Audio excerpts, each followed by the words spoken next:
Welcome here, Rabbit and Red. I'm your host, Vincent Paul. Joining with Cole as always, and coming back, we get to work together finally, is Richard Esquire Style of Devil'sEyes.com is back.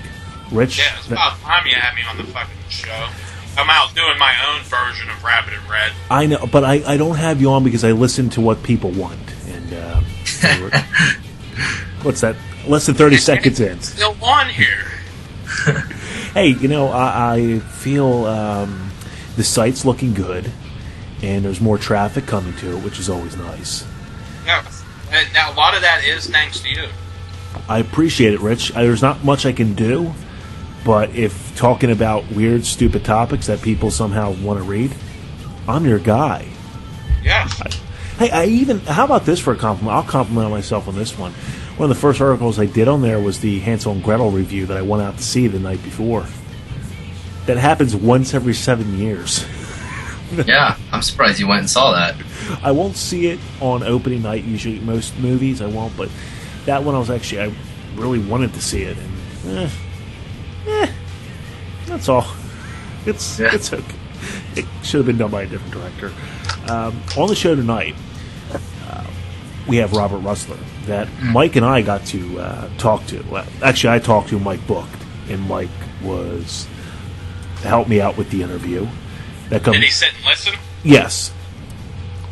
He's a very good listener. I think he also had a conversation with John Rhodes while the interview was going on. But I didn't know, but Mike told me afterwards. But Robert Rustler, one of those people I always wanted to talk to, and finally got my opportunity. It was really great to talk to him and really found out how passionate he truly is about the genre of horror. And you'll find that out on the second part of the show on the other side. Last 2 weeks, guys, all we heard was Evil Dead. Evil Dead. Evil Dead. I'm glad you brought that up. Yeah. Why did you... Now, are you happy it's done? Like I am? I'm done. I'm sick of the Evil Dead talk. Actually, no, Cole, this fits in perfectly with you two here, buddy, because you were on Facebook talking about, you liked it. Yeah. I ended up liking it too, and you know what fucking sealed the deal for me? Was sitting there watching those long-ass credits and just getting to see Ash. Yeah, at the very end. Dude, that nailed it. I was like, I love the movie. Yeah. I loved it for more than just that, but, I don't know. It sits weird with me, I guess. Because there was all this hype for it, and then when you finally went and seen the film, it's like, well, now it's over. Well, yeah. Where do I go from here now? You know what I mean? Like, there was all this Evil Dead for solid 4 months before the film came out. Here's the reason behind that. It's the internet horror. Internet horror created the hype. No matter where you went, there was articles about Evil Dead, predictions about Evil Dead, podcasts dedicated to Evil Dead. A lot of shows doing retrospectives for the lead up to Evil Dead. Yes. So for us fans who try to turn into journalists, we're the ones to blame for that hype. That is true. Very true. And that's, we're fanatics about it. But now that moves out, and now moving in is Lords of Salem, which I said last week, it's either going to be considered Rob Zombie's greatest film or his worst film. I want to go to Rich on this one first. Rich, do you think that's a true statement by me, that this could either be his greatest film or his worst film so far? Yes, because, every movie he does, I'm like, oh, this is good. This might be the best one yet. And then he comes out with another one, and I'm like, oh, maybe it's this one. But really, I would say his best is Devil's Rejects. I think that's the, end-all, be-all. Absolutely. I don't know, because I really do like the Halloweens. And I just sat and watched the 4.5-hour making of Halloween. The 3-disc special set from Rob Zombie's Halloween. Yes. I sat and watched that. It just, I don't know, I really like that one too. It's hard to say, but I really hope this isn't a bad movie. I hope it does really well. But that 300 screens is killing me. He needs at least 1,200. Well, that's Anchor Bay. And Cole, when you think of Anchor Bay, I don't know if you're like me, I think of Halloween's DVDs who've been, came back out from Anchor Bay. Yeah. Here's the problem with Anchor Bay. I want to got a little statistic here that you have coming up. It's which with Lords of Salem. Everybody, we were pretty excited for this one because we didn't know a lot about it. And when it comes to finding out that Anchor Bay is going to put it out, here's a stat with Anchor Bay. Its most highest grossing film, theater-wise, did a little over $7 million. Because they never had huge wide releases. This is going to be considered one of their widest releases in 300 theaters. And you can also, it's going to wind up coming out on video on demand as well, which I think is going to be the better platform for it. So, I really want to see it in a theater, though. And yeah. It's only going to 3 theaters in each state. Like, that's the max it can do, is 3 theaters in each state. As far as I know, I was not even getting it, because I did the whole Fandango thing, and I did Des Moines. Yeah, I wish. I did Des Moines, I did Cedar Rapids, I did Mason City, and I did Iowa City, and none of them had Lords of Salem playing. Wow. Its highest with Anchor Bay's history, the most wide release theaters they've ever done. And that number is 269 from a movie that many of us probably never heard of, was City Island, which was a comedy. And that one grossed $6.6 million. So this lease, hey, it is building up. But do you think Rob Zombie goes with Anchor Bay for more creative control? Because Rob Zombie's somebody who doesn't care about the corporate structure. He's going to do things his way. It's his vision. Oh, hell yeah. Yeah. Wouldn't you rather have that look? Now, we kind of suffer depending on our locations. Like Cole does. He's not able to find a theater within a 50-mile radius to see this. But would you rather have it that way, where the director can get to finally put out his vision, what he feels, whether we agree with it or not, or a big studio release where the original idea gets tinkered with, such as, let's say, Rob Zombie's Halloween 2? What's the better choice, Rich? What do you think? What would you rather have? The big studio release or the under 500 theater release, but it's keeping true to the director's vision? Okay, so you're saying I'm getting my director's cut right away. Yes. I don't have to wait for DVD if I do the 300 theaters. Yes, but you're taking the risk. You might not even get to see this in theaters. Dude, yeah, then just let me get a theatrical cut. Let me go see it. And then, because I'm going to buy the DVD anyway. Oh, but you're wasting more money.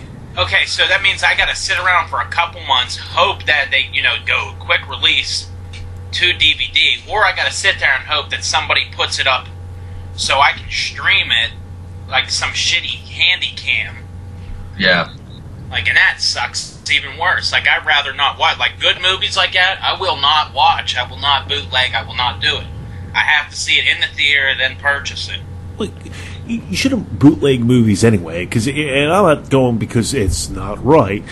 Go, these things people are shooting these things on a it looks like a cell phone thing. They show these screenshots. Go back to Holliston. Yeah. Sorry, Adam Green. I still downloaded it. It's I feel that Lords of Salem will. I think it's going to create a buzz. I do. I hope we get the Halloween effect to where it does so well in the 300 that it gets a bigger release. Yes. Very good. Because that's a possibility. There is. That's what I was thinking. Like, maybe it's just going to move around the country. Like 300 theaters on the East Coast, then 300 theaters in the Midwest, then take it out to the West Coast.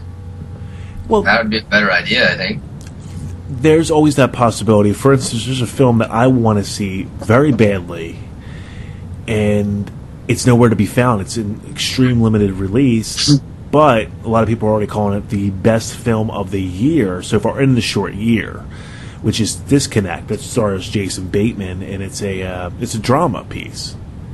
But that's one that's going to get rolling out to even more and more theaters because the buzz is so high, and did really well in the small theaters that it was at. And the weekend that's coming up, you have Tom Cruise in Oblivion. Why do they still make movies like this? It's the same thing. It's the same thing. It piques my interest a little bit. Because I think what the twist is going to be is he's actually working for the aliens. It's the same movie, though. I ruined it. It's a PG-13 movie as well. Movies like this are supposed to be great sci-fi action, as they're selling it for. It shouldn't be PG-13. It should be R. It should be an R rating. It takes away a lot. Hey, can I give a little quick update here? So this whole time we're bullshitting, Cole, Vince, I'm looking for Lords of Salem near us, like, in Pennsylvania. Nowhere. Nowhere? So, nowhere in Pennsylvania. What about Philly? Philly, it's going to... What's your zip code, Vince? See, try this zip code.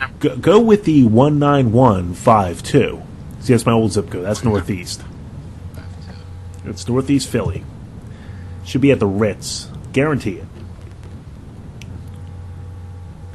Or in the theaters near the waterfront. No, it is not. Well, at least I'm close. Where exactly is this playing at? See, That's what I want to know, because any, zip code I put in, and nothing showed up. Well, there's also theaters such as, which are not nationwide. There's theaters such as, AMC's one of those where they won't pick it up. Then you have Regal. Now, these are the heavy hitters. Then you have these small ones, such as there's Ritz. The smaller little chain theaters that are trying to move up, sometimes that's where they're going to be found. But it's tough. It's going to perturb people. But there's also going to be video on demand for it, which would be an option I would take. See, I don't have cable, so I don't have that option. Well, no, video on demand, you don't even have to have the cable for it. There's sites such as Vudu. That's a great video on demand streaming that will put new movies out the day it's released. DirecTV really tried cornering that market as well. So there is that possibility where you can have, give that. I wish we had more of that option with a lot of films. Have it in theaters or watch it from home. And I'm not seeing that enough. Yet the watch it from home option, when it was first released not that long ago, you had to pay $35 for it. Holy shit. But the reason it was that high... Better hook up the VCR and record that. VCR? The reason why it was such a higher price, they weren't going for one person to watch it. They were thinking of the family. If you were going to go to the theater with 3 other people, so there's 4 there, you're actually saving money at $35, and then not including what's at the concession stand. So it's an option I'd love to see more, and if you're not going to put us in theaters, then at least give us that option where we can actually watch it from the comforts of our home. And that's something that's sorely missed. I was seeing this. Now,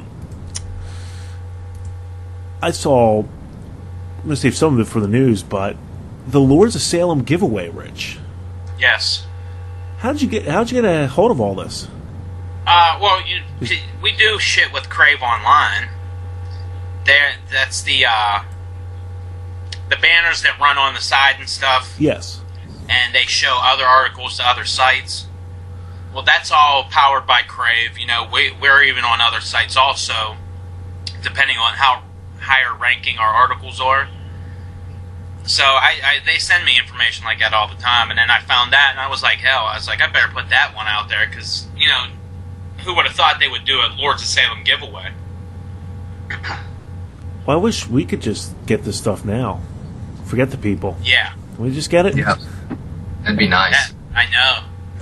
Give some free tickets. Hey, I'll just take the film in my state. I have the ABCs of Death coming. I watched that That was probably a couple months ago now, I guess. Is it any good? It's interesting, to say the least. I have to review that. It's not, I don't know. It's not so much horror as it is more of a shocking Really? type movie, I guess. Trying to be shocking, yeah. But I mean, there's definitely a lot of horror aspects to it, but it doesn't really have a point. See that? Man, I'm probably going to end up reviewing it bad, but at least I get a free movie out of it. That's true. Before we go to break, I wanted to get on this. Rich, you saw Scary Movie 5. Yes, I'm glad you're bringing this up. I trashed it without seeing it because I was just pointing at the guilty party that I haven't found entertaining. You jumped the gun on this one. Well, I did a little more research. You liked Scary Movie. Now, you didn't like Scary Movie 4. No, that's horrible. It's horrible. And even 3 is questionable, but it's okay. But you loved 5. Yeah. It's actually very, very funny. And very witty, too. Like, not just stupid humor, but if you're a fan of The Day the Earth Stood Still, the original, Yes. and you knew that Gort, the big robot, and what it says to activate him is what Bruce Campbell says in the end of, all through Army of Darkness to grab the book. If you knew that, you're going to love Scary Movie. And I'll explain this one to Cole. Cole, I hate this series. I'm not a big fan of it either. Well, when Rich said it was funny, and he said, hey, it was witty, now let me see, because there's no way the same stinking people who were writing the past ones in those awful movies, such as Epic Movie and all that other garbage, could have did anything witty. So I looked at the writers. Well, it turns out you have guys like Pat Profitt. Pat Profitt's not a household name, but the movies he's written for are, such as Police Academy, Hot Shots, Val Kilmer and Real Genius, The Naked Gun. Here's the even better one. When I saw this name, this is a heavy hitter. David Zucker, best known for Airplane, of course, the Naked Gun films. Recently did American Carol, pissed off a lot of people. Did Police Squad. So those are two big names who are witty. He also did, if this doesn't have, to me, originality and hysterically funny, I don't know what else will, but 1998's Basketball. He was a writer on that. That is funny. Oh, hysterically all funny. those films are great, yeah. So I guess never have we ever thought that, especially if, let's take a series such as The Howling. I've never been a huge fan of it. And as they went on, they just got worse for me. Never thought, and I don't think this has ever happened in any other series, that when you get to the 5th one, you could say, this is a little bit funnier than the first. Yeah. True. So, I'm still not going to see it in the theaters. I would spend the $4 to $5 to rent it on demand. I would. See, I'm lucky I have a drive-in still near me, so I got to go see that and G.I. Joe How much for is $7. Yeah. For $7? Yes. That's You can't beat that. Like, Oh, I would go see Scary Movie 5 for $7. I hope this drive. Now, is this drive-through? Do you know if it's owned? Do they own this land that people have the drive-through? it's called a drive-in. Drive-in. Not a drive-through. Oh, And yes, they do own it. Well, they drive through. They go, give me a copy of. They drive through and say, no one's in the trunk. Yeah. Man, I I remember. feel bad for people who don't know what a fucking drive-in is. Yeah, I remember being a kid when we watched Twister and Eraser. That's awesome. In That's Mason a good City. combination. Yeah. And then It was great. I wish. I mean, that's why I asked if this drive-in, if they own the land, that's great because for $7, that makes sense if they own it. That they're not trying to make the big profit anymore or make the rent. Yeah, no, they straight out own the land, so that's why their ticket prices are very reasonable. That's great. There's another one that's like 5 miles up the road and it's as many people as you can fit in your car for $20. How about this, Cole? We can't find Lords of Salem, but Rich has 2 drive-ins. Yeah, within 10 miles. How about that? I don't think there's a single drive-in in the state of Iowa left. Really? Yeah, I don't think so. I haven't. If you go just a little bit outside of Pittsburgh, really nice one. It's a little bit of a drive, but it's really nice. It still has the old stand speakers and stuff. So it would be Ohio. No, this is going north. Okay. Not that way. Going north. Yeah. Not bad. There very well might be, but I don't think I've ever seen one for a long time. I think they should bring them back. Yeah. It's a great idea. It would be, but also the business person in me knows for that square footage we have to take up, and this is why they don't do it. For that square footage we're taking up, we're losing out on these mini malls that are going to make us more money. You know what's even ruining the business worse is everything's going digital. There's no more 35mm projectors. They're doing away with that. That's really fucking the business hardcore. There's technology, though, Rich. There is technology where they can use the digital and still project it. They have the technology. Yeah, but it's $50,000 to get your whole building retrofitted with that new. I guess, what do those look like? Like laser discs? Yeah, Remember the laser discs? Yeah, I know, but I'm sure for $20,000 they'll get a bunch of Mexicans to do it cheaper. True. Yeah, that's all. True. Or get a hot one off of eBay. If you can sell a Mexican off of eBay and get away with it, then more power to you. Hey, we're going to take a break. All right. We get back. All right. You'll hear a conversation I had with Robert Rustler. And later on, Cole and I will go over our Taking Advice from Strangers review of 1981's Don't Go in the Woods. Whew! It's a hot film. Yeah, and I will then again explain how it was pitched to me, because that's what it's about. You have to pitch it to me of why we should watch it. All that much more we'll see here on the other side of Rabbit and Red.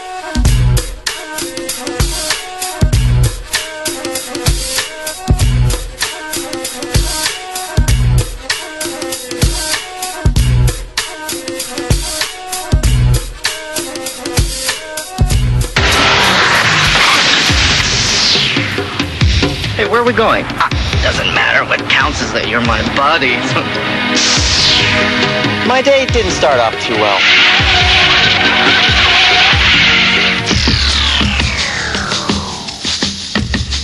We be looking for ya. Are we chunky tonight? And then it got worse. We're here. And then... Gentlemen, I give you Katrina. You're just what I'm looking for. Why'd you pick on us? It was a mistake. It was a little error there, a little communication error. I'm sorry. Uh-oh. Let's just get out of here. This is not really happening. Hello, baby. God, you look awful. What happened to you? I was nearly hung. I got into a fight with a psychotic albino. I hit a cockroach, my best friend disappeared, and then I'm nearly assassinated by a runaway elevator. Anyone can have an off night? That, a comedy with bite.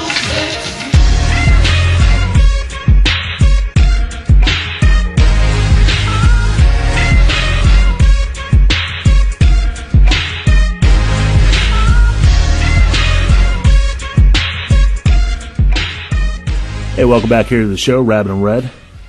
I get the great honor right now to talk to a person I've always wanted to talk to, been a fan of a lot of his films, and even his character in Weird Science inspired me to not bully people, but definitely want to throw a icy off the second story of a mall. Please welcome to the show, one of the most talented ones we've ever had on. Please welcome Robert Rustler, everybody. Robert, thank you for coming on. Hey, how you doing? We're doing great. I'm ecstatic to finally Well, talk. thank you for having me on your show. I appreciate it. It's really our pleasure, because I always say guys like you class up this joint. and you've been making the rounds at the horror conventions, meeting a lot of the fans. How did you get started with that, going with the great horror conventions out there? You know, it's funny. I had a lot of chances earlier in my career to do some more sort of fan conventions, especially because I also, along with some of the really fantastic cult classic horror films I've been privileged to be in, I've also done a little bit of sci-fi. I was a regular on Babylon 5, and I also did a guest star on Blood Trap. And so I played a character who was the only one of his race, named Orgoth.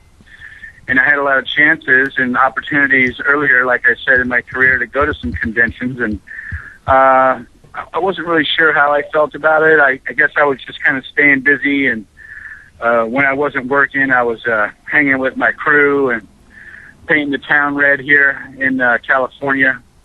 And then I ran across a friend of mine, Sean Clark, who now represents me at these horror conventions that we've been doing internationally. And I learned quickly what I've been missing on. You know, I've been having a fantastic time. It's been fantastic meeting the fans and getting out there and, you know, rubbing elbows with some of my colleagues. And I've met some great directors and producers and people that I've been a fan of for a long time. So now, you know, I'm totally into it.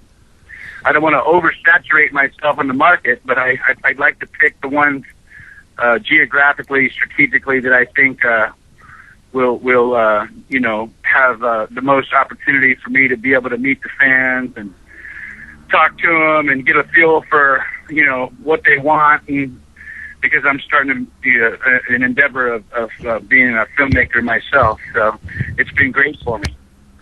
And it's funny that you bring up Sean Clark, who's been a really good friend of this show. We watched Halloween 2 Blu-ray, where you're featured on it indirectly. And Sean had not some... Indirectly is right. I think Sean Clark has a little problem, maybe even something wedged where the sun doesn't shine when it comes to the Nightmare on Elm Street series. You know, I just happened across him while he was doing a couple of his interviews. And, you know, even though we're friends and we have a working relationship, I got a good mind to choke that man out. We know you know karate. We understand that. But you wouldn't want to hurt Sean Clark. Robert, let's be honest. Sean Clark's a very nice guy, but the guy has more product in his hair than a broad from the Jersey Shore. You would destroy him. Yeah, but I don't mind that. Well, you know, I'd also hit a guy with glasses. So, I mean, you know, go ahead and judge me if you like. Well, why do you think, if you could put your finger on it, why don't you think Sean Clark, who is a diehard horror fan, as we all know, why don't you think he's not a fan of A Nightmare on Elm Street 2 like many of us are? Jealous. You think he is? Yeah, just jealous. I've always liked it. I think he may have an attraction to Mark Patton that maybe he just wants to keep a little secret, and I think he has a little fetish for Ron Grady. And I think that, you know, in time, with some support, he'll be able to come to grips with that truth. It wouldn't, well, maybe he's the one who did want to be Mark Patton in that film. And you're right. Only time will tell. Oh, yes. I have a feeling that he'd like to be a lot more than just Mark Patton. Possibly the gym teacher at a SMM bar. We don't know. Hey, one day, we'll all find out. A lot of people don't know this, but a year before Nightmare on Elm Street 2, you auditioned for the first Nightmare on Elm Street. Can you take us through that audition, tell us what part you were going for, and who was in the room for that audition? Well, I remember meeting Wes Craven, and I remember it was the Jew Garcia role. Okay. He used to be called Tom Fox, I believe. I forgot. He's changed his name like 3 times over his career, but he had just finished that movie that he did with Anthony Edwards, Gotcha. Okay. And I was actually in the audition room with Charlie Sheen. And Charlie and I read back to back. He went in first, I believe, and then he came out, and then I went in, and then we hung out afterwards, smoked a J and had some lunch and talked shop. That was 1984, I believe. And you don't know who Charlie Sheen is at this point because he's really young. He might have had just one title under his belt before this. Yeah, I mean, Charlie already had done, I think if I'm not mistaken, didn't he do the Corey Haim movie? What was that movie he did? Stand By Me? No, before that. Yeah, because Corey Haim was sort of the nerd in high school. Oh, Lucas. Yeah, I think he may have already done Lucas. I don't remember exactly, but I did know that he was also Martin's son, and I also knew his brother Emilio. And Charlie and I made buddies back in like 83, 84, just through auditions and acting class. And sort of back then, a lot of the guys like Downey Jr. and George Clooney and Johnny Depp and Sean Penn, and the list goes on from that era, we all knew each other just from auditions. And we would hang out and pal out and eat and eat and eat, and every single one of them are just really fantastic guys. Do you still keep in contact with some of them to this day, or have you lost contact? No, all of them. Well, yeah, we're still buddies. See, that's amazing. Just to think how you started out, and you never know who's gonna make it big, and look where you guys are now. Yeah, and you never know when someone's just going to hit, and all of a sudden, a lot of people's career goes in spurts, and mine certainly has. And I've been working a lot, doing a lot of television. But as far as like some of the fans, some of the horror fans, they say, like, hey man, where you been?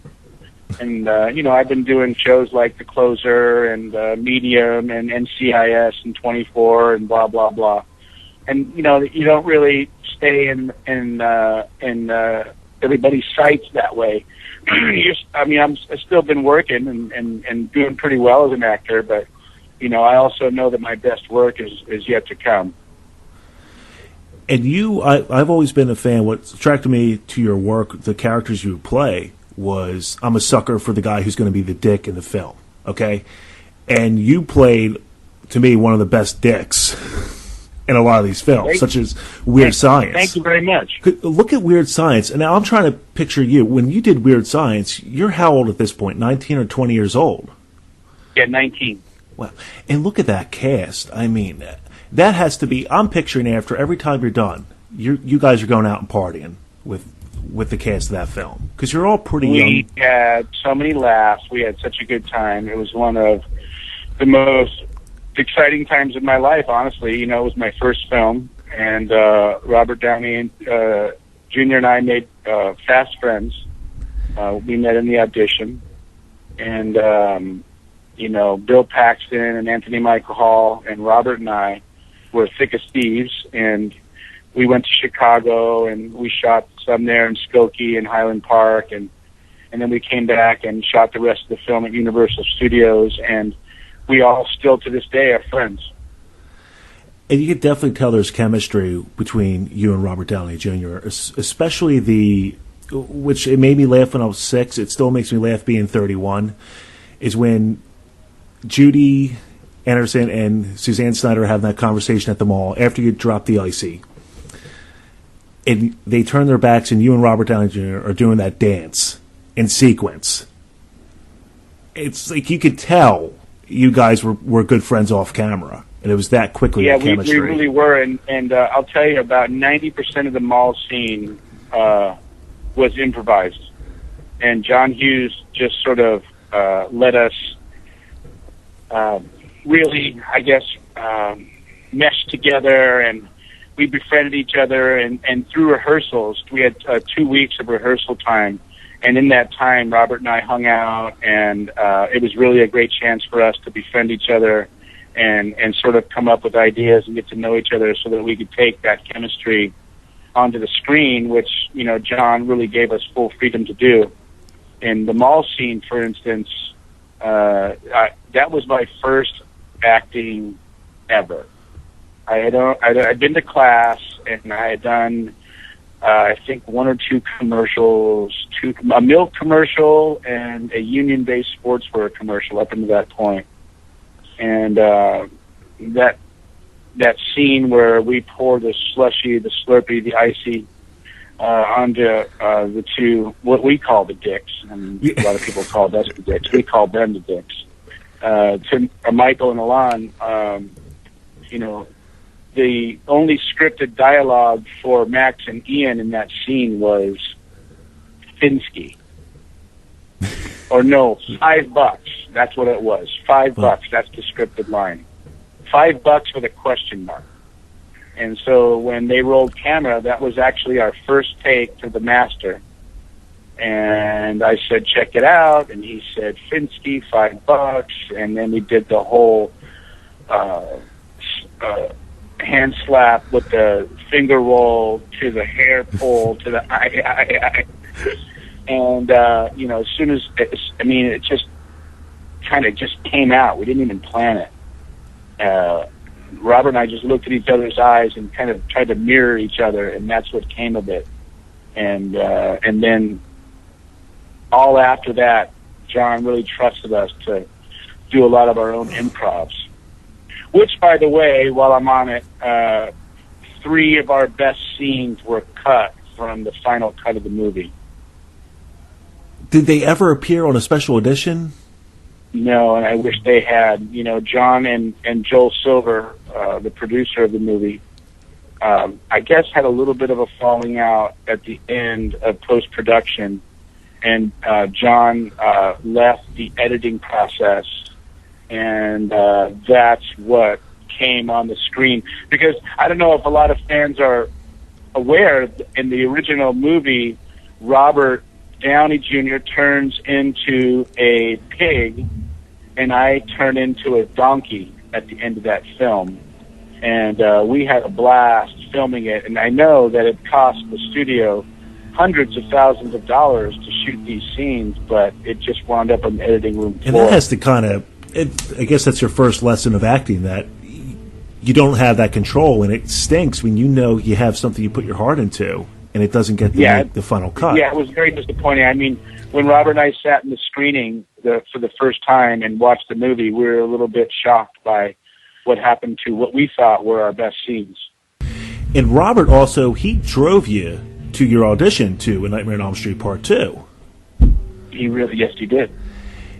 And you nailed that audition, of course, or as it seemed, because you got the role. Yeah, they hired me on the spot on that one. Let me ask you, when that script, did you change anything around about that character Grady? Because to me, it seemed like it was supposed to probably be more over the top, just from the sense I got when I watched it, but you gave the character Grady a more realistic feel. Were there any changes that you made? Yeah, you know, I just basically was honest with them, and they asked me what I thought of the script. I told them what I really felt, and I did like it. And I said, you know, I'm a fan of the first Nightmare on Elm Street, and I do like this script and the story. There's a couple of things that I have to be honest with. One of them is I'm not sure that any of my friends talk like this, and I think there's a little bit of over profanity, a vulgarity that I don't think is believable. And they said, well, you know, give us an example. And so I opened and thumbed through the script, and I found a page that said, you know, are you effing her for car fare? And I thought, well, here's an example here. I thought maybe something more like, dude, are you mounting her nightly or what? And they were like, whoa, you know, I was using, at the time, was 80s terminology. And they said, oh, wow, we like that. Yeah, you know, do you have another example? And I went to another page, and it said, F you a-hole, you know. And I said, here, what about, dude, get off my hood? And they really liked that, and they were excited by it, and I think that it wasn't just the lines that they liked, but they liked the idea behind knowing that for the sake of wit and giving the characters a little bit of, credit, that we didn't want to make a cliche teen, line reading, bad acting movie. What we wanted to do was bring the characters to life. So they asked me at that point to step outside and read with another actor by the name of Mark Patton. And Mark and I got together and rehearsed for about 15 minutes out in the parking lot. And then we went back in and we read together. And the producer and director hired us on the spot and said, "Don't tell any of the other actors that are waiting to read next, because we have to at least read them so that we don't get in trouble with their agents." And Mark and I left the audition knowing that we had the job, and there was about 30 other actors waiting to read after us. That has to make you feel great at that point. Yeah, it was great. I really felt like putting my time and effort into acting class and then having the opportunity to work with John Hughes and specifically Robert Downey Jr., who was sort of a mentor to me. Robert had already been in 7 or 8 films before I had done Weird Science, so he was already pretty much a vet, and so was Bill Paxton, and of course Anthony Michael Hall as well. He'd had a good run with his vacation movies, yes, and 16 Candles, and they had just finished shooting Breakfast Club. So the opportunity to work with them was great for me as a young aspiring actor. For me to land Weird Science on my first film just really got the ball rolling and increased my confidence and technique 1,000%. And I can't imagine this. You're at a young age, you land Weird Science, then you get A Nightmare on Elm Street 2, and look at the women you're working with. I mean, you just get off Weird Science, beautiful women there, then you get to work with Kim Myers, another beauty. You're probably feeling... Which was excellent. It has a striking resemblance to Meryl Streep, too. Yeah, and a lot of people didn't know that I actually had to fight Marshall Bell off of me every day of shooting. He was quite attracted to me. So that was another eye opener to the world of Hollywood. Well, maybe he was a method actor for his role of Coach Snyder. Yeah, I think he wanted to get me in those leathers and tie me up in the boys' locker room a little bit too bad. It's a shame it was never filmed, because if the anniversary edition, which should come out hopefully next year, we need a special edition of this film. We really do. I tell you, I've grown to be really great friends with Marshall, and we have been very tight over the years, and he has just really been a fantastic friend to me, and we share a very sick, demented, perverted sense of humor together, and we're not ashamed of that. And you have to have a sense of humor, especially if you're working every day and you're in a stressful environment. If you can't laugh, you're pretty much dead at that point. Yeah, you got to be able to laugh. I have some buddies that always told me, you got to be able to look in the mirror and laugh. Otherwise, you're going to be missing the best joke that God's given you in life. So, if I don't take myself too seriously, but I take my job and my family and a lot of other things seriously. And I've learned that through years of experience. And, I think that good decisions come from bad experiences, and bad experiences make for good decisions later, and that makes for wisdom. And, I've learned the hard way a lot of great lessons in life, and I've also been really lucky and blessed and privileged a lot in my life. So I don't take anything for granted anymore. And this is just my opinion, but I have this philosophy that somebody who, in a role, who plays the best villain, usually off camera, is one of the nicest guys you'll ever meet. And you play such a great villain that it just tells me that I could tell, because you are a family guy. You really are a good-hearted person. And when you get to play the villain, is that really liberating for you to play that bad guy? Yeah, I tend to lean toward the bad guy roles. I think for me, there's more interesting qualities, there's more complexities. I think that there's a lot more thought process and emotional content to those characters, and I've always sort of. In fact, when I did the skateboard movie Thrashin' when I was a kid, I was 20, and I had read for this film to. It was the one of the guys that played David Winters played Arab in West Side Story, and he was directing West Side Story on skateboards, which I thought was a little corny. But I went to the audition anyway because I grew up and loved skateboarding, and I knew all my skateboarding idols were going to be in the film, and I read for the film with an actor by the name of Jimmy McNichol. You guys may remember Jimmy and Christy McNichol. She used to be on Family. They had a show that I think it was called the Christy and Jimmy McNichol Show or something like that. I'm trying. Anyways, familiar. Yeah, he was a flop on the audition, to be honest with you. I mean, he could act his way out of a paper bag. And not to be mean, he was a better singer and performer than he was an actor. And I actually enjoyed meeting him, but he sucked as an actor. And we auditioned, and the director asked me, we really want to give you a job on this movie. Would you rather be the good guy or the bad guy? And I said, oh, by all means, the bad guy. And they said, well, who do you think would be a great good guy opposite you in this movie? And they showed me 4 pictures of 4 actors, and one of them was Josh Brolin. And I had already met Josh Brolin on a couple of auditions. In fact, he nailed this audition once that I wanted so bad, and I was a little bit jealous that he got this job. And then I saw his picture, and I went, this kid right here is great. I really like him. I think he's talented. He's good looking. I think he'll really do a good job on the role. And they looked at each other and laughed, and they said that was our first choice. And if you had picked the other role, we were going to let him play Hook. And I thought, well, don't you think it's better if I play Hook and he plays Corey?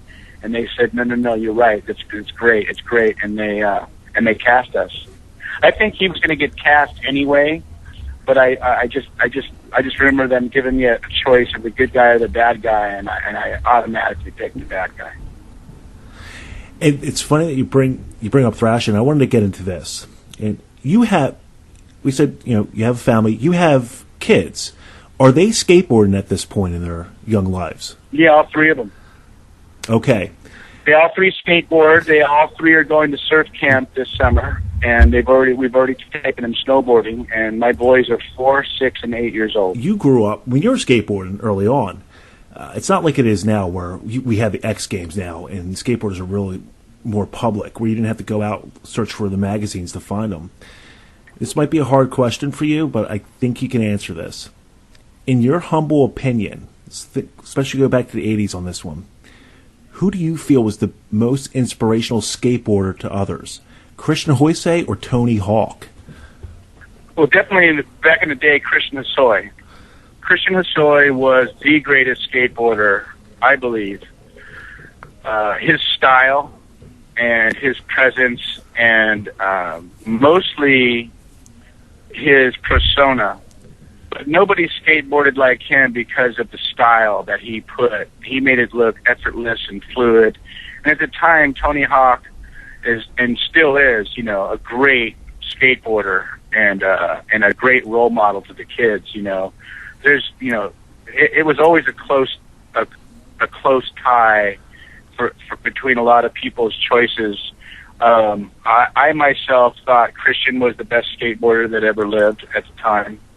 And Tony was a lot more technically sound, and Christian was a lot more fluid. And I personally enjoyed the fluid style better. And I think that, Christian missed by seconds and inches the opportunities that Tony Hawk has been able to achieve in his career. Christian did get in some trouble and had some setbacks in his life, and that's his path, and everything works out for a reason, because now he is a minister in Huntington Beach, and he does a lot of good. He's a great service to young men and women out there that may not have all the opportunities that some other people have. So his life is just completely valuable, and he's a family man, and happily married with 4 children, and he's got a great life. And then Tony, really, I think, turned it up and really became like I said, a great role model. He carried himself well. He made great decisions. He too is a great family man.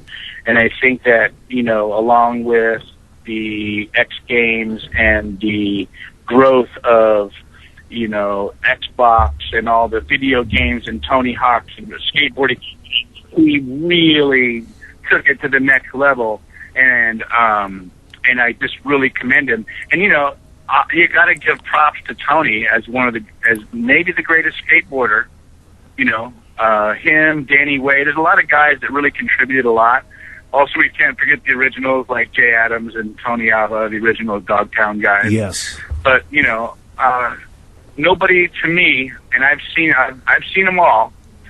Nobody skated like Christian back in the day. He was a free spirit. Oh yeah. And he came up with some sick, because even if you're not a fan of skateboarding, everybody's a fan of athleticism, and when you're the best at anything in the world, you got to give respect to that. Absolutely, and because I was like you, I grew up skateboard. I wasn't good. I sucked, but I would watch these guys, and I'm sure you did when you watch legends like that. Don't you think, man, they make it look easy? I can't do this. I want to do this. Yeah, but I'll tell you, they did make me, such a better skater. At the time I was skateboarding a lot, and I really enjoyed it, and I went from, decent to intermediate to pretty talented for a while. I couldn't do the tricks that the top pros were doing by any means, but I certainly improved a lot, and like most other things that we try in life, the better you are at it, the more fun it is. Yes. So skateboarding, really became a lot of fun for me, and I learned a lot about focus and balance and dedication, and it helped me in a lot of other areas of my life, to be honest. Before we get on to Entertainment Playground, I want to throw a hypothetical question out for you. It might sound weird, Robert, but I guarantee you nobody's ever asked you this. That's okay. I live in Hollywood. You're not going to shock me. Well, here's a hypothetical. And since you do live in Hollywood, this will be a Hollywood story for you. The great director, Martin Scorsese, he has written a new screenplay, and he sees a headshot of yours. And just by looking at your headshot, he feels you're perfect for this leading character he just wrote. Here's the problem. He's never seen you act before, ever. He knows you're an actor, but he's never seen you act. My question to you is, you have to send him one of your films. What film, and it has to be a film, what do you send Martin Scorsese? So he gets a feel for it. I'd probably shoot a porn. On the spot. With Sean Clark and Marshall Bell starring in it. Do you think that's going to win him over? Oh, yeah. That's where I do my best work. It's tough to answer that, man. There's so many different characters that I've played, and there's so many different movies to choose from, and I don't claim to have the resume that the Depps and the Downeys and the Clooneys have. I haven't had those opportunities. But I am very proud of the bodies of work that I've done. And, I would think that it would have to come down to, honestly, the hypothetical would have to come down to, what type of role it is, because I've played so many different types of roles.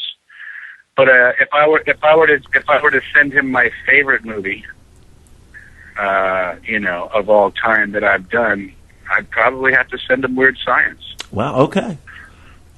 But I've done a lot of things recently that I'm very proud of, and there's nothing like the first one for me. It was just magical times in my life.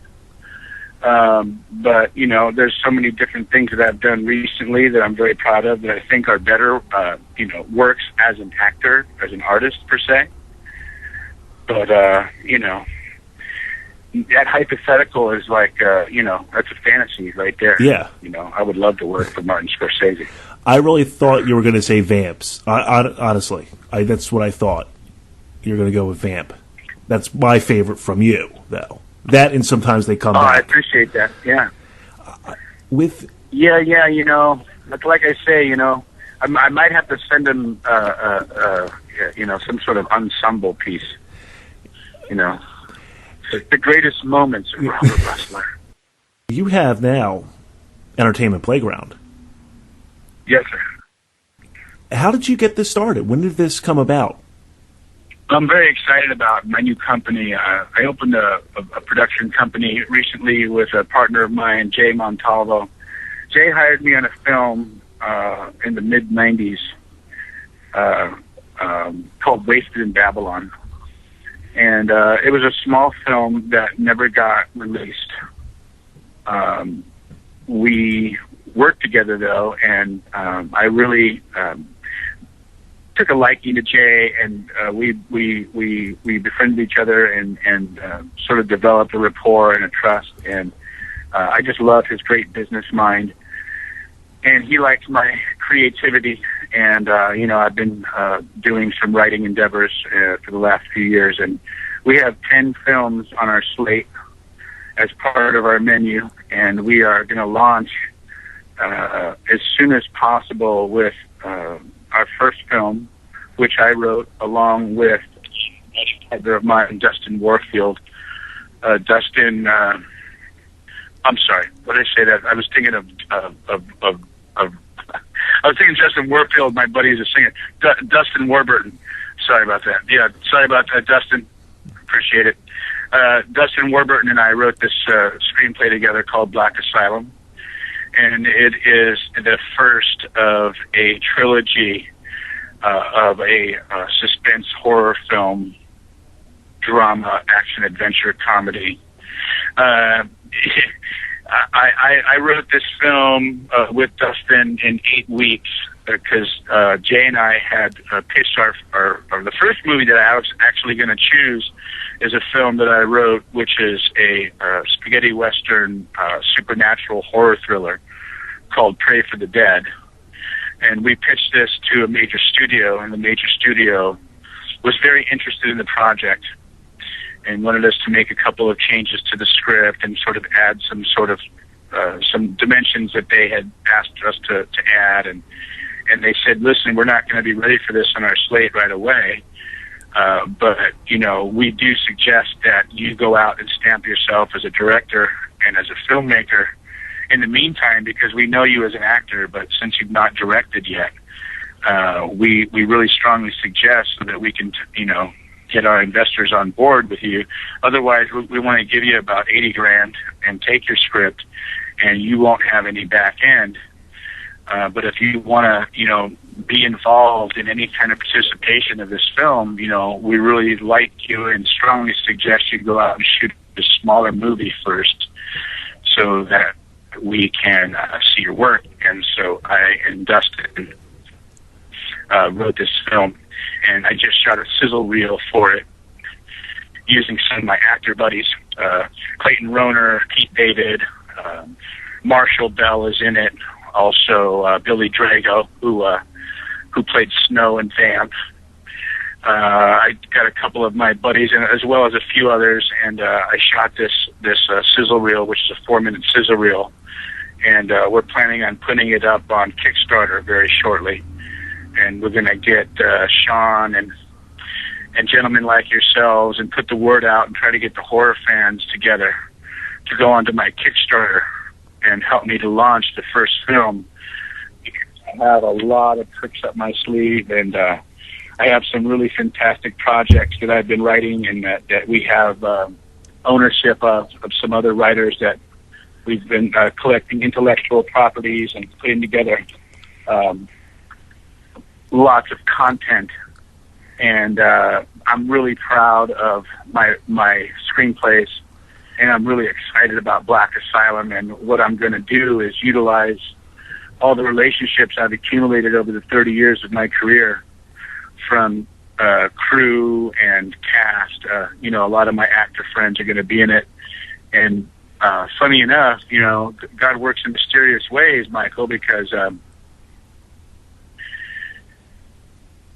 been meeting a lot of really great actors on these conventions. And so I've been putting lists together of some of my favorite actors of all time from horror films past. And I plan on making a who's who of horror film actors, putting them all together in Black Asylum and doing sort of like an Expendables for a horror movie. So Black Asylum is going to be the first, like I said, of a trilogy. And I'm creating a new character in the vein of Mike Myers, Freddy Krueger, Jason Voorhees. My new iconic character is going to be Leonard Gorman.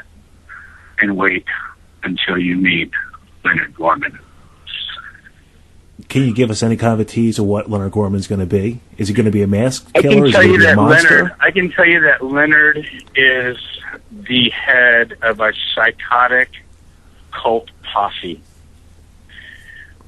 Leonard is a genius who has become a monster as a result of growing up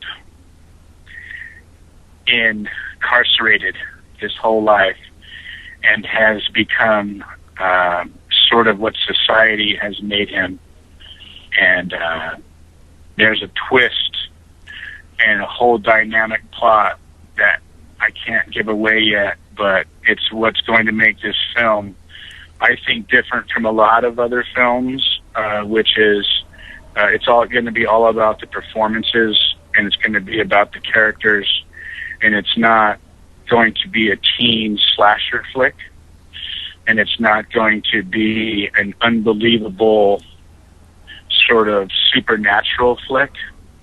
I think what it's going to be is what makes, I think, my film truly horrific is the believability that this could actually happen, and that people like this actually exist, and that situations and circumstances that come across in life, there's nothing scarier, I think, than the truth.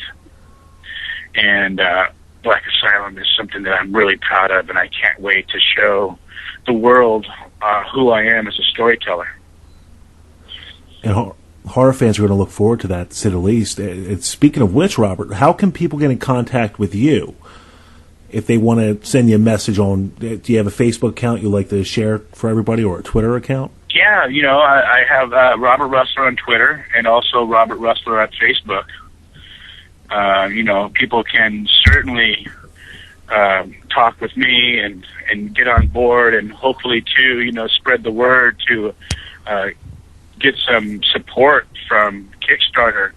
You know, the reason too, you know, we want to make a movie by and for the fans, and a lot of the studios and some of the independent horror financiers and distributors, you know, I don't want to knock them, and I'm certainly not going to assassinate their characters, but they just don't get it like the horror fans do. You know, I've done a couple of conventions with Robert Englund, and you know, we got out there and we were talking to the fans, and you know, I asked a lot of fans what they wanted to see, and a lot of them said, you know, they want to see some old school style horror film, and that's what I think I've written, and I plan to direct, and you know, I want to make a truly iconic and memorable film that has longevity. I don't want it to just make movie at the box office and then be forgotten. I want it to go down like a classic, like, you know, some of the best horror films ever made, you know, like Exorcist, Rosemary's Baby, you know, some of the great horror films of all time. And you know, Friday the 13th, Nightmare on Elm Street, Halloween. Evil Dead. You know, these great movies, and use actors from all those movies, by the way. You know, Billy's going to be in it as well. You know, I loved Billy in The Hills Have Eyes. And, you know, he's been in some great films, and he's just a really great actor. And that's what it's going to be, is about remarkable performances and, you know, really, really awesome kill scenes that actually make sense to the story, and they're not just thrown in there for blood and guts, but there's meaning to it. And we're definitely gonna be graphic, but there's the graphicness is gonna make sense to the story, and that's, I think, what makes it, you know, really scary. So instead of going to some of these filmmakers who sort of want to, I don't know,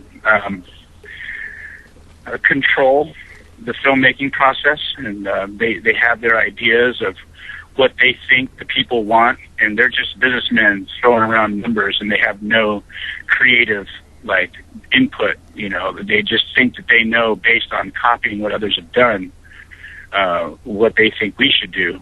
And so we decided not to go that route, and we decided to go Kickstarter and have the horror fans actually be a part of raising the money, so that they could also reap the rewards, which is we're going to have some really great rewards for the fans that throw money in.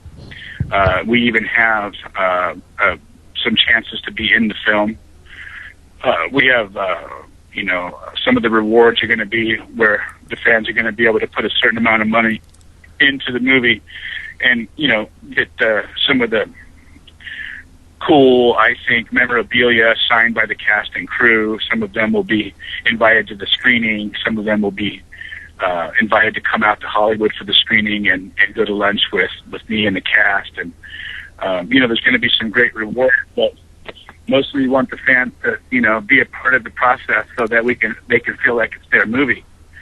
And you know, it's just like I said, the first of many. We're gonna make 3 of the Black Asylum. The first one will be Black Asylum Blood Cult. And then we're going to follow up with several other films. One of them I mentioned, Pray for the Dead, and the others I need to sort of just keep under wraps. But we have plenty in store of entertainment playground for the fans. And I would say probably our first 5 movies will be in the horror genre. Well, that's something all the fans are going to be excited about, because you honestly have passion from what you're telling us. And that means the most than just throwing a budget towards a horror movie, just so they can get the profit. Wes Craven, I've worked with Stephen King. You know, I've sat down and talked to legends like George Romero, and you know, I've been asking and developing and taking notes and really preparing for this for many years now. You know, I plan on, like I said earlier, utilizing a lot of not only the friendships and relationships that I've accumulated, but also for a lot of the people that I've worked with to sort of mentor me and be influential and sort of you know, be consiglieres to me. I got some really great buddies of mine that are very vested in my future, and you know, Robert Downey Jr. is a big supporter of mine. You know, he's a great friend. We love each other very much, and you know, it's just guys like that I can go to, and Stephen Gagin and Mike Binder, and you know, Michael Murphy, and some of the guys that have been really instrumental in my career are 100% behind me. Not to mention, you know, I know that the horror fans want to see, in my opinion, as a horror fan my whole life myself, and having the privilege of being in some pretty fantastic horror films, you know, I want to put a cast together that the horror fans are going to be able to remember. And the only way to do that is by sticking together on it and not letting, you know, quote unquote, the suits come in and try to, you know, tell me how to direct the film. We want to collaborate and make it a team effort. You know, as a leader, I don't want to dictate, and I certainly don't want to be dictated. I want to utilize the team to come together and make a group team effort. And when the studio gets involved, they kind of squish that process a little bit. So that's not my plan. That's why I appreciate you being able to let me get the word out. And Sean Clark is gonna help, and we want to spread the word. We want to spread the word internationally so that horror fans around the world can become a part of Entertainment Playground. And the more movies that we make, the more opportunities we'll create for the horror fans to become involved, and not only get credited and come to the sets and visit, and actually some of them can even get parts in the movie. So we're excited about it. And that's something that fans are definitely going to be excited for, and they can keep track with this on your site and your Facebook. Is there anything you want to tell the fans before we go? Any personal message you would like to give them? Yeah, first of all, I just want to say thank you. I just appreciate you guys, and you've been supportive throughout my career, and I'm ready to give back. I'm ready to be a filmmaker that goes down in my dream, and according to my wife's opinion, an iconic film director. I want my writing and my filmmaking to be remembered. And I just want you guys to know that I've appreciated you since day one, and all the fan mail and all the support, and coming and seeing my flicks.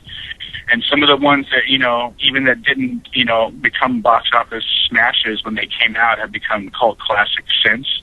And I only have the fans to thank for that. Even movies like Vamp, that, it came out and it did okay at the theaters, but since then, the residual checks have been flying in because you fans keep watching. And I appreciate, all the support and when coming out and meeting me. It's been great for me. Just like you said, the sweetest guys play the best bad guys in film. That's the way the horror fans are, like, you got this stigma of darkness and blood and guts and tattoos and crazy black hair and piercings, and I wouldn't want it any other way. But the funny thing is that they're the nicest fans in the world. A lot of the fans to me, like, my mom would probably clutch her purse when they came close, but then she gets to know them, and she invites them over for coffee, because the horror fans are just really, really cool, and they're really friendly and open and warm. And that's what's kind of interesting about this genre, is that the horror fans are the best fans in the world. And we thank you for coming on with us. And, well, Robert, I liked you going into this interview. I love you coming out of it, because you really are a nice guy, but really it's the passion. It's that talent and your passion that's going to drive people to support you. And we appreciate it. Well, thank you so much. I really appreciate you having me on the show, and, I hope that we can, this won't be the last. Anytime you ever want to talk with me, and anytime maybe I can get you to talk with some of my buddies too. I'm sure I have some good buddies that would love to talk to you, and who the fans would be excited to hear from. I'll pull some of them out of the woodworks. Some of the guys that I'm friends with, they don't do a lot of interviews, but once I get them in a little headlock and give them a Dutch rub, we can get them to do just about anything. He is Robert Rustler, willing to break limbs to get what he wants. Hey, we'll be right back after this. You're listening to Rabbit in Red.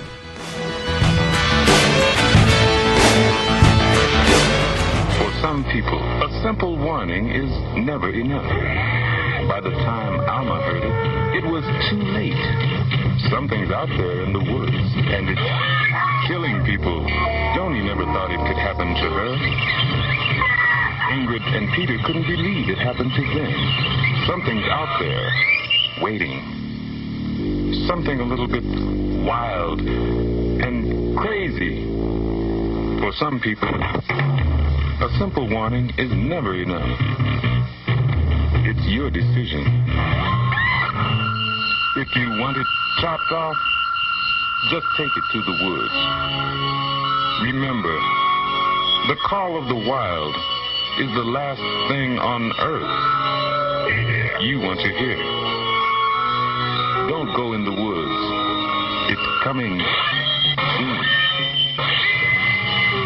For some people, a simple warning is never enough.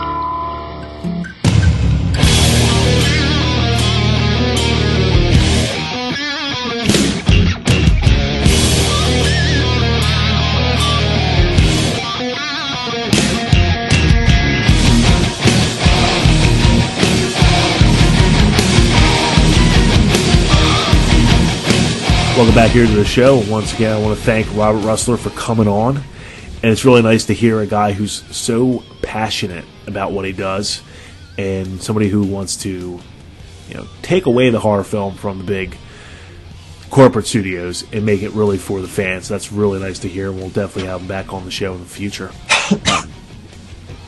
Unfortunately, with other segments, they don't always benefit myself or Cole or soon Rich when you have to now be a part of this. Taking advice from strangers. Pass. I like the concept. Oh, thank you. Because we all suggest things, but what if you suggest it and you pitch it as if it was your own movie?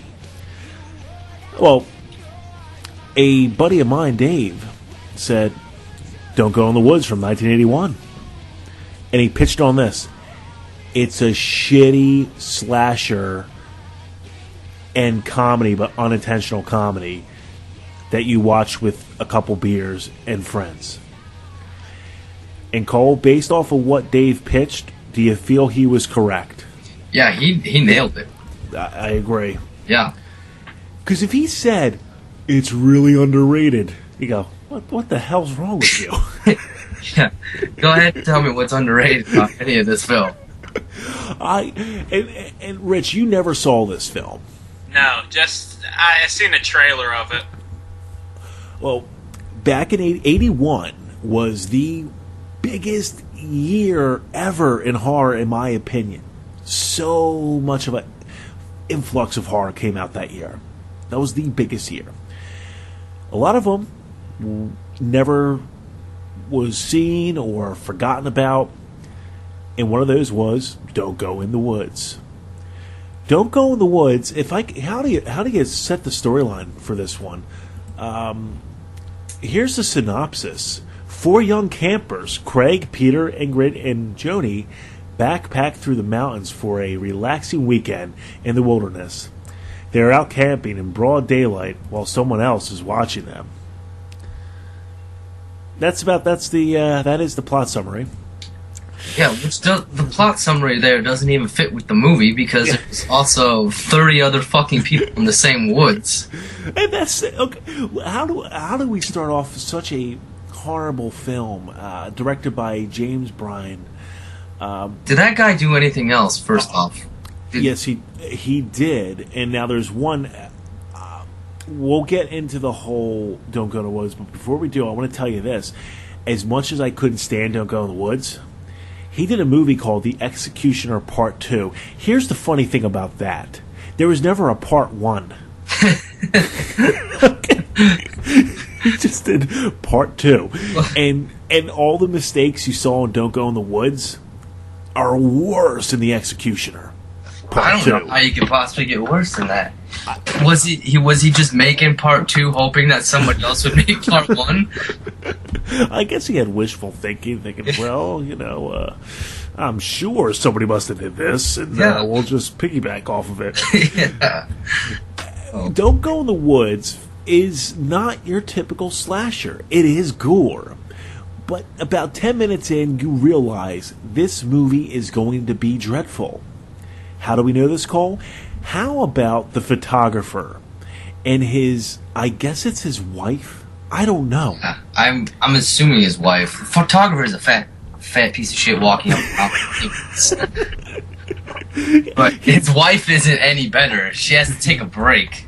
Yeah, she's very tired from all the walking on the non-hills they've been walking on. Yeah. And so he goes and tries to find a shot of a bird because I guess there's not a lot of birds in the wilderness that he couldn't find anywhere else. So there's this, and you notice this throughout the whole film. There's this horrible dubbing, like they did everything in a sound studio afterwards. Yeah, all the voices. Yes, didn't you notice that? Oh yeah, you could tell. Well, I mean, like I'll give it to him. It was matched up pretty well, but you could certainly tell it wasn't shot on point. Dale, wait for me. I just want to go up here and get a shot of the train pulling in. I'm going ahead.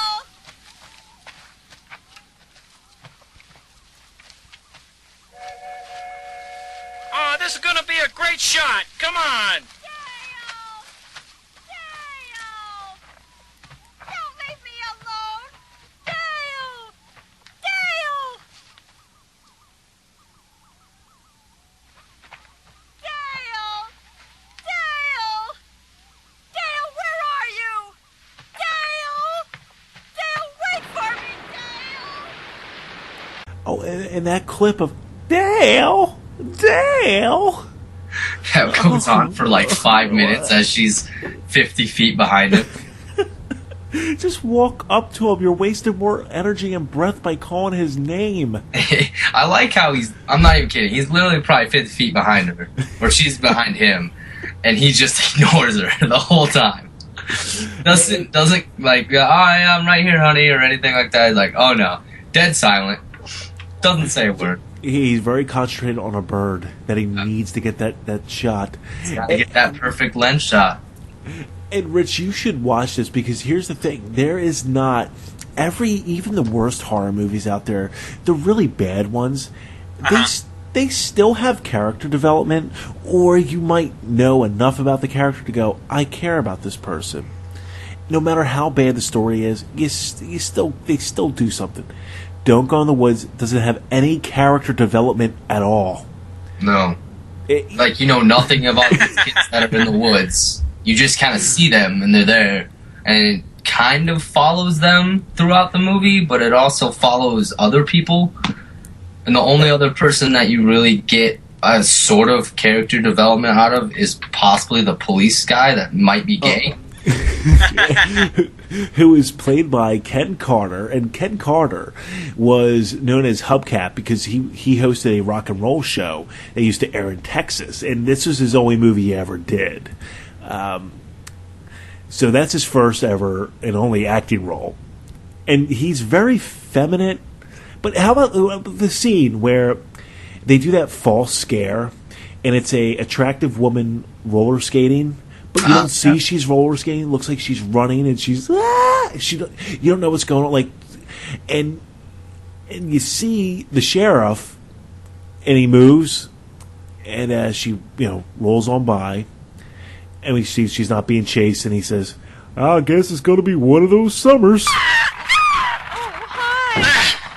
Hi there. Be careful. Okay, thanks a lot.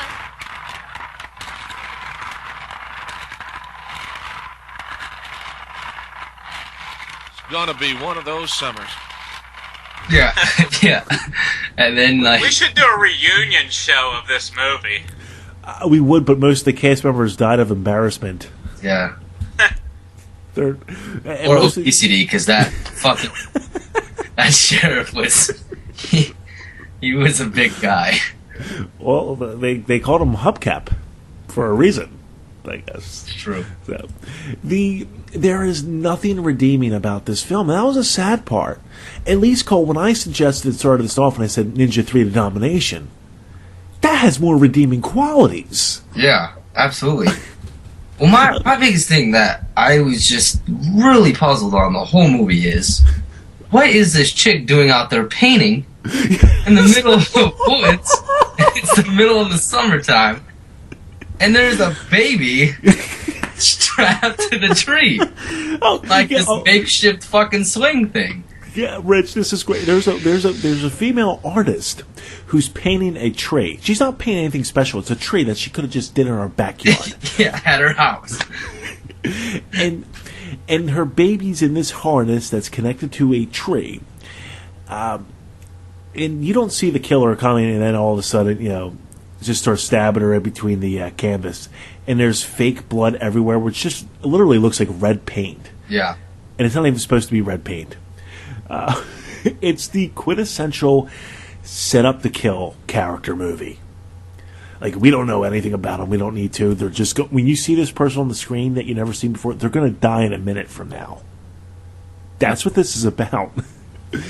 But my favorite, for two different reasons, is the ending. One reason, I know it was the ending, and I didn't have to watch it anymore. And the second was how brutally awful it was. We finally get to see who the killer is. And we still don't know who the killer was supposed to be. Yeah, it's a good call. Because, like, is he supposed to be a mountain man? Is he supposed to be a tribesman? Is he supposed to be Bigfoot? The fuck is he supposed to be? And the sad part is he can't be Bigfoot. He has that weird facial hair. He kind of looks like half man, half monster. But when you see him on the ground, he has to be 5'4". Yeah, he's not. Yeah, he's not like overgrown, tall monster type thing. He's definitely a short, little fat man. Yeah, if they would have got, I don't know, the guy who played Jaws from 007, he was 7'1" or 7'2". Like, oh, that makes sense. Yeah. It's still shitty, but it's like, it makes sense. This guy's a midget. Yeah, he's real small. This whole movie was... I'm a sucker for 80s slashers.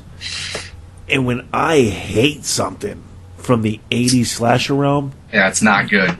That's pretty bad. Yeah. That's the equivalent of Michael J. trashing a Dimension film. That's true. Well, another thing that really made no sense either was he looked like a pretty big, wild mountain man type thing. So what the fuck is he doing living in a house with electricity that is full of blankets? There's not anything shocking or weird about the house besides the fact that it's all strung up with blankets. Yeah, they never really tried to get his character. They never really tried to make him terrifying. He could have had a coffee table made out of skulls or something. You go, oh my god, this guy's deranged. Nah. No, he was just a big blanket guy. He loves his blankies. Yeah. And his electricity so he can flush his toilets and take his showers. Yep. Yeah. It made no sense. I don't like it. And I don't understand how this received a special edition DVD a couple years back. Yes, it did. Yet it received it years ahead of Halloween 2 ever getting that treatment, or Halloween 3. So, I don't understand that. How does that work? Well, yeah, I don't know. But that's another thing that still haunts me about the film.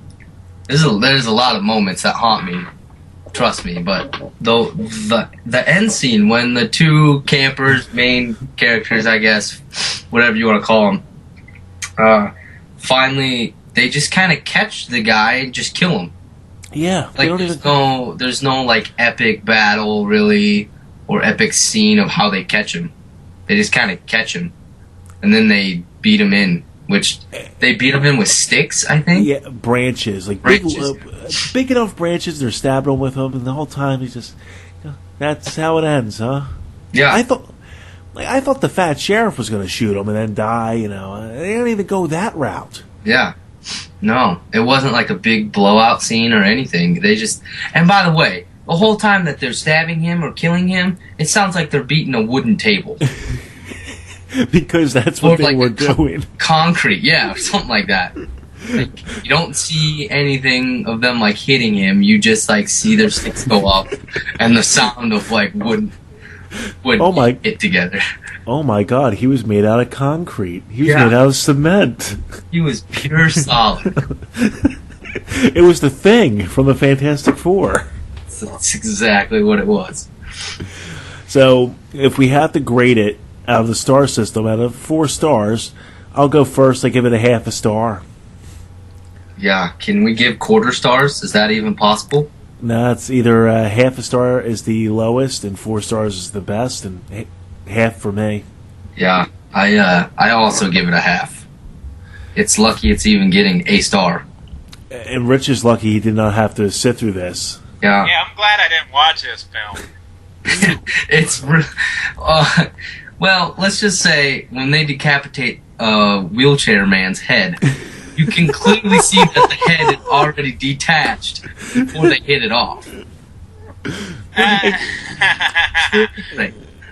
And there was this odd little. And before we head off this, Phil, I wanted to bring this up because it's funny you mentioned that. With the gentleman who gets the decapitation and the wheelchair, which nobody feels sorry for him because, again, we didn't know who this person was. No. But why is a wheelchair guy up in the mountains in the first place?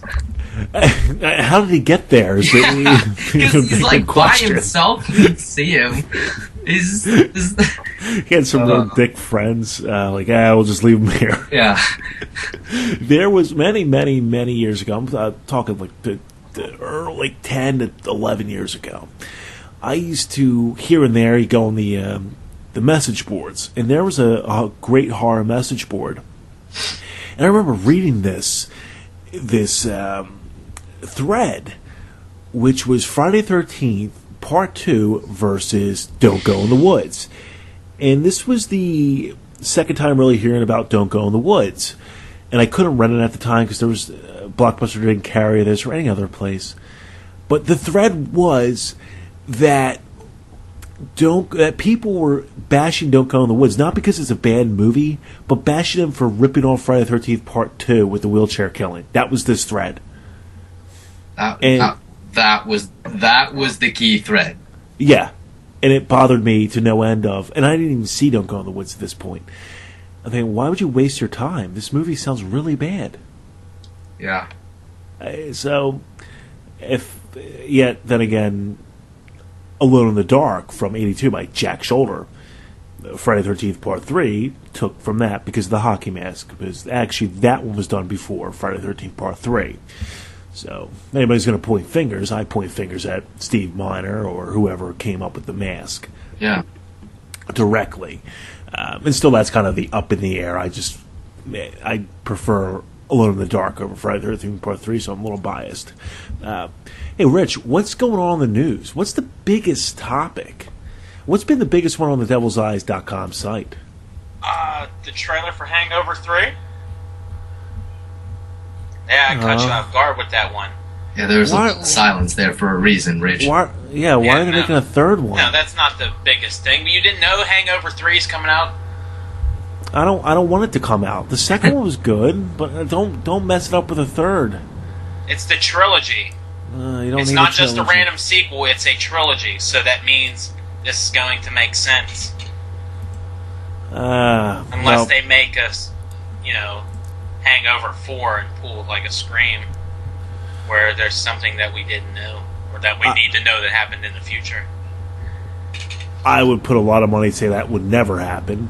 I was hoping that you would talk about this Pet Sematary, the untold story. Yeah, I forgot that. Well, can I be honest here for a minute? While you guys were reviewing that, I was sitting here listening to Xbox talk about shitting in Sable's bag.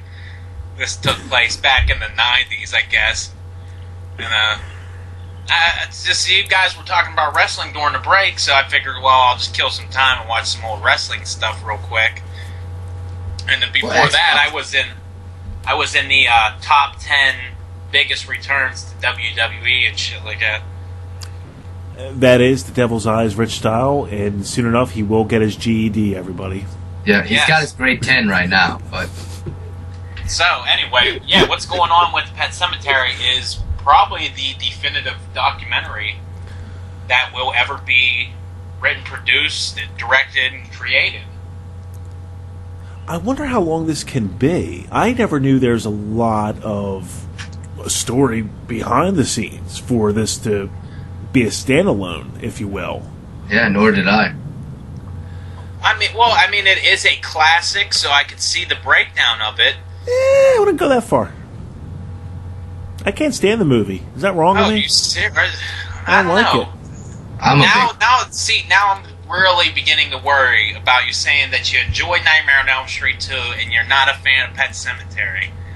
Now that makes me... I mean, Fred Gwynn was in it. How do you not... I like Fred Gwynn. He was phenomenal. He's good. Now, I did cheer when Gage got hit by the car. Oh, that's a good scene. Because I can't stand him, that's why.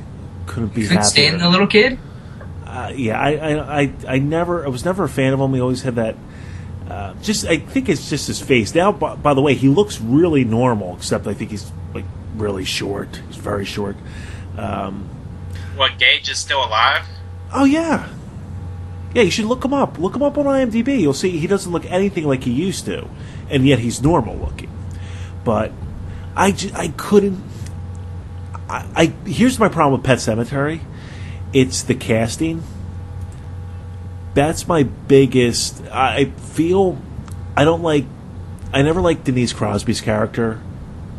The wife. She's not likable. How people don't like, Norma Bates on Bates Motel. That's how I feel with her. I would say Pet Sematary is really one of the only movies to ever really scare me. What did that movie scare?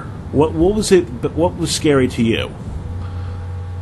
Really was the thought of me being able to go find a cemetery and bury people, and they would come back to life and be pissed at me and want to kill me. Okay, that's what I found scary. Because you figure I'm a kid, and I'm like, oh my god, this place is real. I'm like, I gotta go find it. Yeah, I agree. Because you always had those pets that fucking died, and you wanted to bring them back. Thought it was the greatest idea ever. Yeah, not so when they come back and want to kill me. Fuck that noise. Exactly. When it comes to the story of it, I love the story. As the film, I didn't feel it was executed properly. I like the second one over the first, and I know that's hard to believe. The second one's good, but it's like more over the top. It's over the top horror is what it is. Oh, absolutely it is. But I feel I like the cast more overall. You have Edward Furlong. You have Anthony Edwards. I find him to be a really solid actor. But just those two in general helped it. That's why I choose Pet Sematary 2 over the original. And a lot of people say, well, how can you even think that way? Pet Sematary is a classic. And I respect their opinion. But it comes down to the execution for me. It didn't do it. I don't think it's even one of Stephen King's top 5 greatest, adaptations on the screen. I don't think you can rank it in the top 5. I would say it is his best. The character of Pennywise, and you know what? I was going to release this information a couple shows from now, but I'm going to do it now. Nobody knows this. I wanted to do because people would hang on me and ask me do one. I didn't want to do one, so I am going to do one. We're going to have our own kind of retrospective, if you will, and it's going to be the first one ever. Will be on the career of Steven Spielberg. Again, it's going to be Stephen King. I think I have enough time to do Spielberg. I wanted to do Spielberg. I actually wanted to do John Carpenter and Wes Craven first. Honestly, I think King has a more, I would say, more field career. Like, he did way more than Spielberg. Project-wise, just going by project, not talking about money. No, I agree. You're talking about Stephen King? Yes, and I feel he would be the perfect one to start it off. And how I would like to do it is, I can't even explain it. When the time comes for us to do it, you'll see how we'll talk about Stephen King and what he's done. Also, the guy, he's donated a lot of money to his city of Boston. He grew up in Maine, and he's helped out a lot. So that's another side about Stephen King nobody really hears about or knows. Yeah, he's always doing stuff in Maine. Oh yeah, and it's going to be a really tough one to dive into, but I know we can get it done. And that will come out in some time, but there'll be more posted on that. How about this other news? Cole, you don't even know about this. I'm happy to announce that there's another show being added to thedevilseyes.com. That's correct. Oh wow, I know nothing about this. One of the top supporters from the start, I was talking to him, and he said, I was asking him how it's going. He said, well, I started doing the show. I said, well, send it over. Let me listen to this. And it sounds really good. The quality is very, very good. And so is like the dialogue too. It's a great. This is the show for the diehard horror fans. And it's Ryan Lewis who's doing this. Ryan was actually a part of my favorite Rabbit and Red I've ever done, which was the Mask show back when we were on Horror Bid. And we need to do another one of those. Well, now we have Ryan. Ryan can, I think, him and his brother, this is what they do. So the show's called Grave Shift. It's going to premiere this Saturday, which will be Saturday the 20th of April. I'm looking really forward to it, and I'm happy that, kind of this vision I used to have of what if, there was a site dedicated where you just have all these shows, but not only are they on the same site, but they all work with each other. Yes. And that's what I want. I feel it's happening, so looking really forward to it, and you should too, because when I say this is really good, please believe me and hold me to it. It's a good show, and you're gonna come out knowing more than what you did going in. So, hey, before we wrap up, what else is going on with? What are people going to look forward to on the site, Rich? Anything new? Any contests coming out? Contests right now. Let's see. We are in April. I got a couple, but I'm saving them for the summertime. I have lots of prizes just sitting around, dude. But I was going to wait until this summer and just, nail out a bunch of contests. Content-wise, just keep looking for more and more shows to keep being added. Like you said, I think you said it perfectly. I want this site to be the home of horror radio. I don't want you to be like, oh, we'll go to this site. No, oh, you just go to the Devil's Eyes, and there's 1,000 shows. Or maybe 10 very good ones, who knows. And Rabbit and Red is your flagship for a show that's 5 to 7% horror. Exactly. That's how I this show is about 5 to 7% horror. People listen because, I don't know, I think they just like what we have to say, and I appreciate that. But I'm glad. Yeah, baffles the hell out of me. But hey, people keep listening. I enjoy it. Thank you. Exactly, and there wouldn't be anything. And all I care about is I have an outlet personally where I can get on and express my love for this genre and love of film. And I think this is what has always and always will separate this show from others. It's not about better or great or any of that. It's the people who supported the show wind up being on the show and helping the show. Yeah. The example is Rich and Cole. That's 100% true. Yeah. So that's something I always appreciate and love. We will be back here next week. And Rabbit and Red will not be going anywhere. There was a moment where Rabbit and Red might have almost had to take a hiatus, but that will not be the case. Not be the case for a very long time. So I'm very happy about that. Yeah, it would have been just the Rich Style version of Rabbit and Red. Where Cyndi Lauper's Girls Just Want to Have Fun would be the startup. Exactly. You and Michael J. Me and Michael J. But, at least I do manage to get a decent guest. The beginning and the end of the show might suck, but the guest is always good. And I did my quota for the year, which is one. Well, I think I'm going to do one interview every 3 months. That's my thing. One interview every 3 months. I get stage fright with this shit. So it's a pleasure talking to people. But we that's have what I like most about the show, honestly, is that I get to talk to people, but it's not only that just one interview. I end up talking to them all the time. Like, I still have, I've talked to Russo from Night of the Living Dead maybe like 6 or 7 times after that interview. And that's the coolest thing about being a fan of horror. Then you get to talk to the people, and I know from you and myself, I'm still yet to meet or talk to somebody who's an ass. Everybody's been nothing but nice. Oh. And that's the best part of it. But hey, we will be back here next week. Cole will be joining us along with Rich, and I think there's a possibility of getting Michael J on as well. But we'll talk about that, and we will be back here.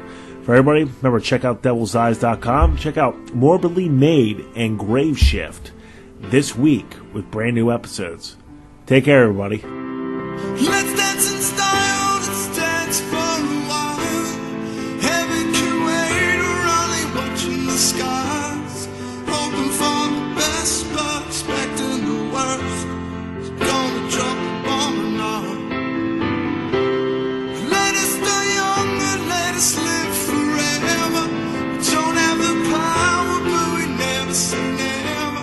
Standing in the sandpit, life is a short trip. Music's for the sad man. Can you imagine when this race is won? Turn our golden faces into the sun. Raising our leaders to getting in tune. The music's for the madman. Forever young. I want to be forever young. Do you really wanna live forever, forever, forever young?